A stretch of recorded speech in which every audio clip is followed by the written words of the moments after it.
Hi, I'm Katie Jones, and I am so excited to be here today with this fantastic group of people. We've got Scotland Lehman and Nate Jennings. They are the executive members of MOTO.MEN. We've got Ryan Johnson and Aubrey Lehman, who are fantastic supporters, and Evan Perry is the owner of Mill Mountain Motorcycles, who was kind enough to host us today in his very cool space. So how's everyone doing today? Wonderful this morning. Thank you. Awesome. So let's talk about MOTO.MEN and this fantastic community that you've created here in Roanoke. I want to talk about your trip, but first I want to talk about the group that you've organized. Excellent, let's do it. Okay, so why did you start the group? It was to inspire ourselves to start with and do something that was going to be a big challenge and do something that is kind of, everybody says, on the bucket list. And then it kept rolling and building as we took more trips together and developed it into a charity and then developed into building community and a club. And that's where it really started to escalate, is when the charity started to kick in, because that's the good thing, and it does good stuff for our soul.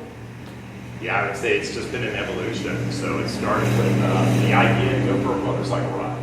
And I think you were thinking, if we're going to do a ride, let's do it for a cause. And then it kind of built into this club, and we've been kind of trucking along.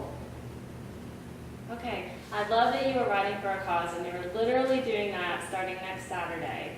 What is Project 19? Why is it such a big deal? Project 19 is a big deal because that is the trip to the Arctic Circle. That is the big trip that's going to inspire people to get themselves out and do it themselves. And it's our opportunity to do something different charities normally don't do. We're going to have opportunities to give to charities, but we're also giving directly to individuals along the route. And that's something that's going to mix it up a little bit, get a little bit more excitement, have a larger impact on individuals themselves. I think along the way, we're going to be seeing a lot of different people, a lot of different cultures. We're going to be interacting with groups. So at first, we're going to be making our way to the Atlantic Ocean and then down to the Gulf of Mexico before we make our way all the way up to the Arctic Circle. And so we're going to be touching on a lot of the country and seeing what's going on in the heartland. Right, so it's 4 coasts, 16,000 miles, 1 month, on these 2 bikes right behind you. That's right. That's really impressive. And they're geared up about how we're going to take them. So I've got mine set up in the sort of British Columbia Yukon gear. So we'll be rolling with our big blocks from Kenda all the way up to the ice road. We'll be mounting those in Fairbanks. I'm not sure when we're going to switch them over because tire life is always a question, but we'll be prepared. Awesome. So who is funding this trip? It's primarily a self-funded trip.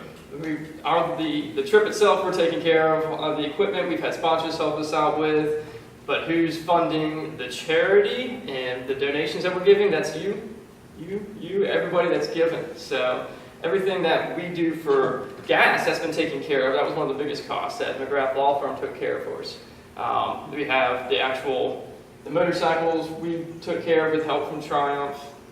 Kenda's helped us with the tires, so we have tire costs taken care of, which is a huge benefit. Right, we'll be going through 6 sets of tires on this trip. All the gear, the CD boots, the Yukon gear from Scorpion, that was taken care of from Western Power Sports. So it's kind of a combination of sponsorship and funding.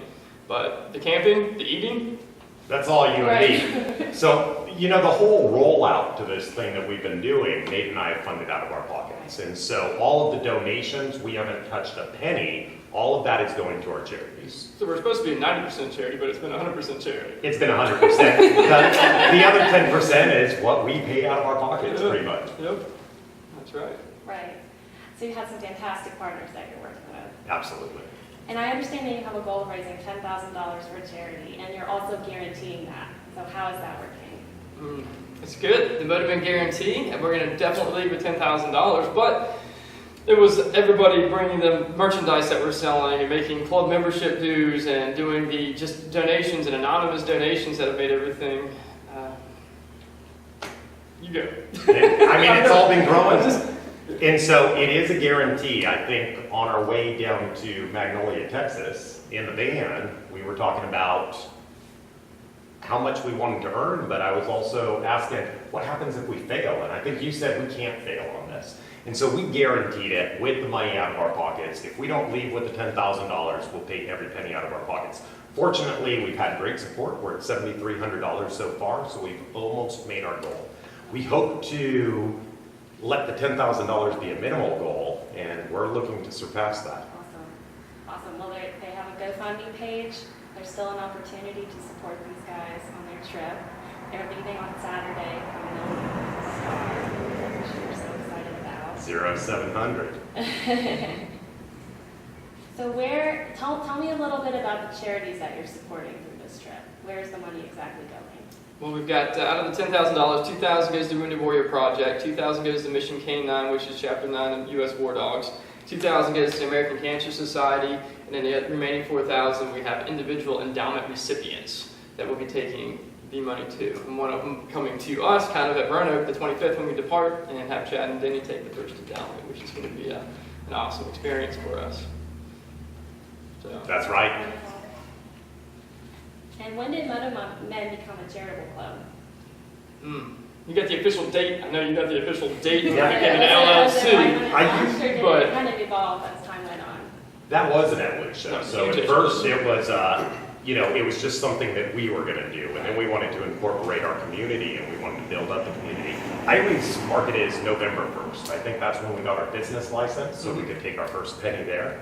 And so then we established the club, we got everybody outfitted, and we started doing group rides, and so it's just kind of snowballed. But it didn't just start November 1st because we had, it was March, in the March, beginning of April 2018, things really started to kind of get convoluted into an idea. 2019, April, March. Well, that's now. Actually, that's 2017. Yeah, Good that's Lord, right. time flies. So you had been 2018 is when thinking we about this really trip. got together and started making things happen and actually developed the logo, the slogans, the mission statement, all that stuff was developed then. Webpage, But we right, all really the didn't social media. promote hard until November 2018. That's right. So everything culminates from an idea. We were talking about what we were going to do, and then we started talking about how we were going to actually get it done. That's awesome. And I know that you're planning to do daily updates from the road, unless you're in a really remote location where there's no signals. But how can people keep in the loop with what you're doing?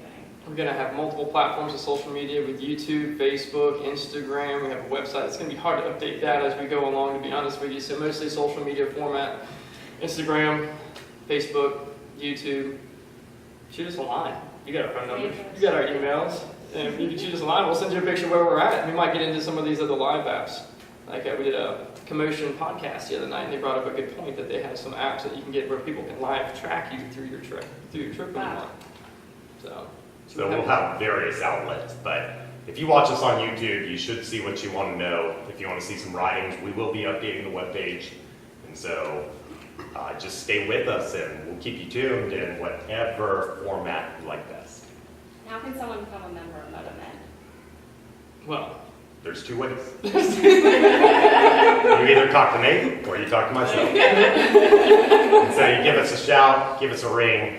So you can give us a phone call, shoot us an email. If you see us in person, just ask us about it. we're always excited for new membership, but we do have a little bit of discretionary. We don't want just anybody that's going to be a bad influence on the rest of the community. We want only people that are like-minded and positive, and they have the caring aspect, they have the charity aspect, they are motorcyclists and they get out and ride, or they're just huge supporters for that, because a lot of our club members are not motorcyclists. They are just doing it for the sheer enjoyment of watching something grow and succeed, and something that's going to do good for the community.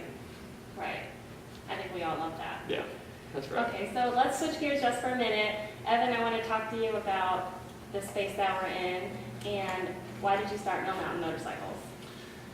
I worked at a bigger corporate shop here in town for a little while, and I think the idea of a big shop, a corporate environment where we were kind of told what to do by people that had absolutely no idea what our specific market and what our customers were like, it was probably the biggest influence and the biggest driving force to start a community-based shop that kind of focused on what we wanted it to be focused on. We started doing restorations and a lot of vintage stuff several years back, and when the time came and the stars aligned, we ended up with this space, and it ended up being a perfect space for what we wanted to do. And so we've really taken the opportunity to make it ours and embrace the motorcycling community here in Roanoke and give people a place to come and hang out, and get people interested in doing bike nights and back into charitable events and showing races and having cookouts, and really get back into what motorcycling is all about for us. That's awesome. He's doing a dang good job over there, man. Yeah, and they showed up and have a really good mission in mind, and this is the kind of shop and this is the kind of event that really that we want to be a part of. And when they asked us about helping them out and getting these bikes outfitted out, it was basically tell me what you need and we'll make it happen. But beyond that, it's been establishing that community. So coming here and having a place where we can hang out, I really want to thank you for the contribution. Absolutely. So this was our dream. So I'm glad that it's coming together and that we've received the community support that we were hoping that we'd get. We kind of took the philosophy that if you build it, they will come. And it really has. So it's Well, we're here now. Yeah, that's right. It kind of reminds me of when I was a kid and I would go down to the local bike shop and we'd all be wrenching together and talking bikes and just having a good time. It wasn't this big pressure cooker that you're walking into. Yeah, we didn't want you to feel like you're walking into a museum. There's a lot of cool old stuff here, but you can sit on it, you can touch it, you can breathe on it. It's not like oh, don't touch that. Watch your zipper, that sort of thing. So. Absolutely. This is Yeah, that's right. I know what it's like walking into a museum. Yeah, but that's cool that you said dream too, that this is your dream coming true, and this is our dream, and two dreams coming together to really take it to the next level. Definitely. Cross promoting and good stuff like that. So thank you. MOTO.MEN and Mill Mountain Motorcycle. That's right. M.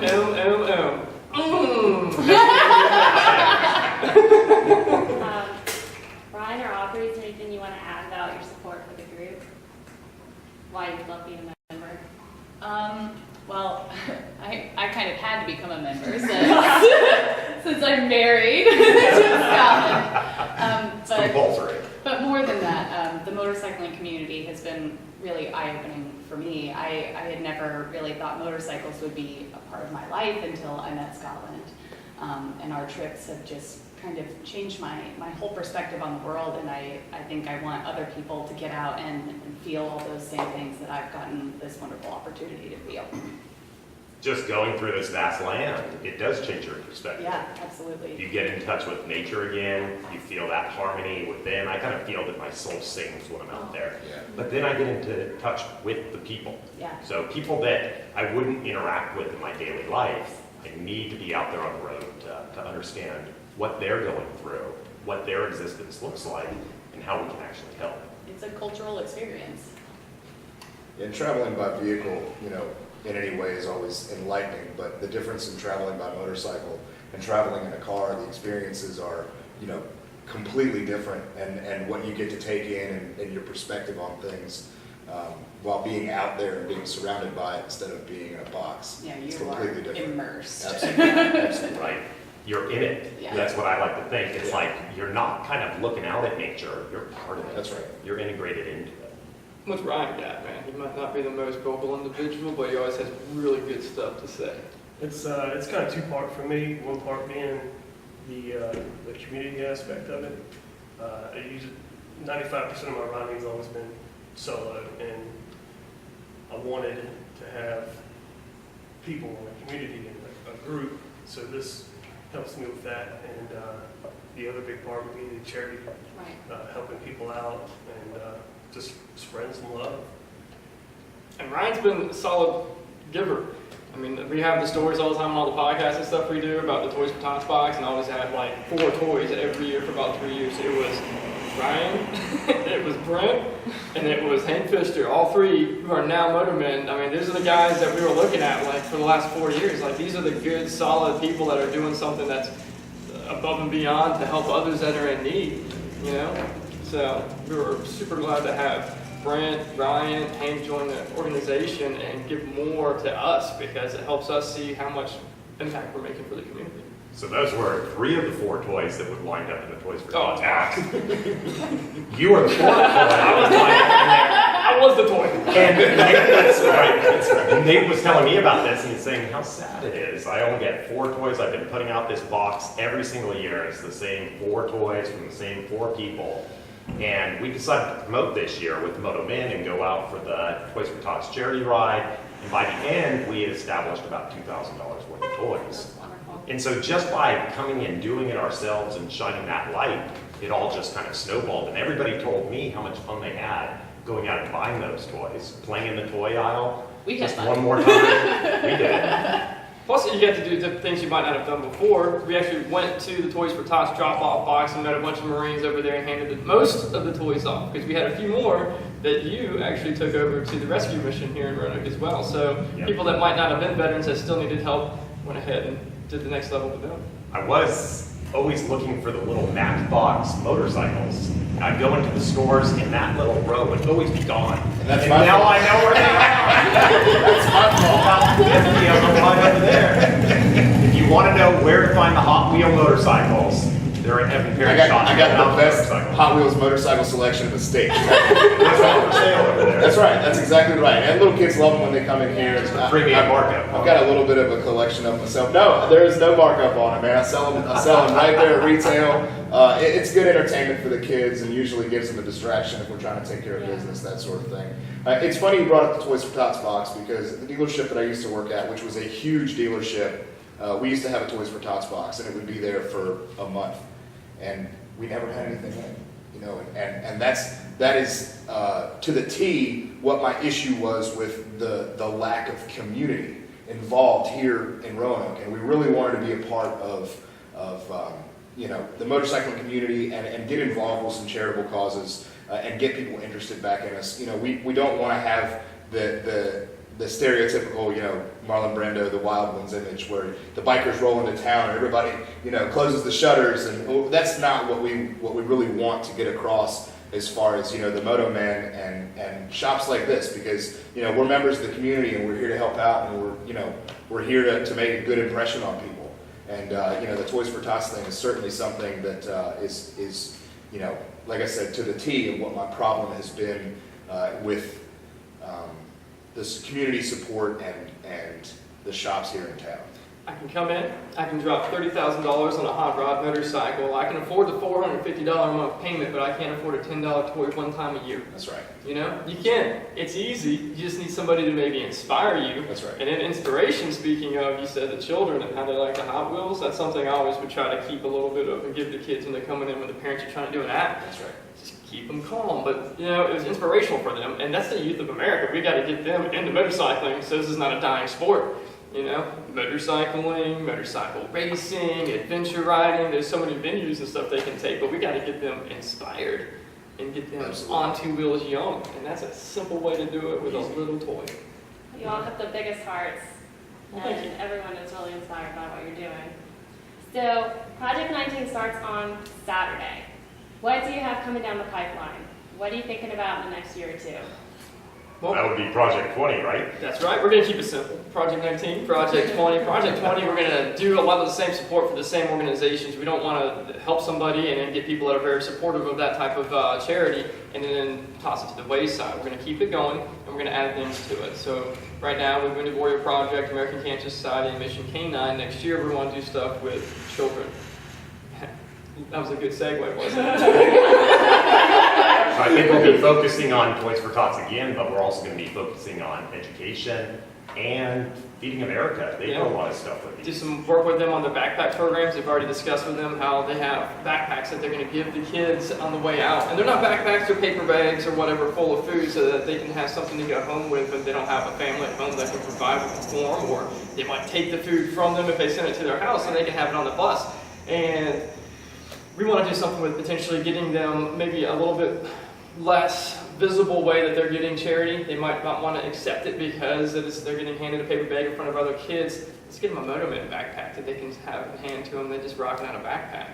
Maybe work on things with just like you said, the inspiration for kids and education with STEM programs that you think you might be able to develop. I think you've done that before. Huh? I might know a little bit about that. So I teach in the College of Science at Virginia Tech, and so we're going to be bringing in kids from the local community, bring them over to the university and show them what that life might look like. So I've always kind of figured when you're down and out, one pathway forward is education. Absolutely. And so I think it's the solution to pretty much every problem.